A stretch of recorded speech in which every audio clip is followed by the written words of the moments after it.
Bollywood fitness queen Shilpa Shetty সম্প্রতি এক সাক্ষাৎকারে তার কঠোর পরিশ্রমের বিষয়টি ব্যাখ্যা করতে গিয়ে বাজিগার সিনেমার প্রসঙ্গ টেনে আনেন। এই অভিনেত্রী জানান, সিনেমাটির শুটিং সেটে তার পিঠ পুড়ে গিয়েছিল। সে সময়ের কথা মনে করে শিল্পা শেঠি বলেন, আমার মনে আছে একটি শটে HMI লাইটে আমার পিঠ পুড়ে গিয়েছিল। শটটি ছিল আমাকে ফ্রেম থেকে বের হতে হবে, আর পেছনে একটি বেবি লাইট ছিল, সেখানে আমার পিঠ লেগে যায়, আর সে লাইট দিয়েই আমার পিঠ পুড়ে যায়। সঙ্গে সঙ্গে ব্যাপারটি ততটা বোঝা যায়নি। কিছুক্ষণ পর যখন জ্বালা শুরু হয় তখন বুঝতে পারি। পিঠ পুড়ে যাওয়ার পরের দিনও শুটিংয়ে অংশ নেন এই বলিউড ডিভা।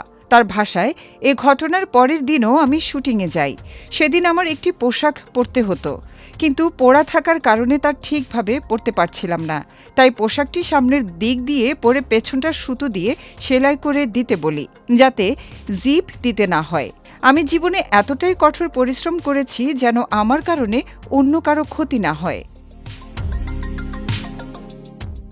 বাজিগর সিনেমায় নায়িকা চরিত্রে পরিচালকের প্রথম পছন্দ ছিলেন শ্রীদেবী। তাদের ভাবনা ছিল শ্রীদেবীকে দিয়ে দ্বৈত চরিত্রে অভিনয় করাবেন।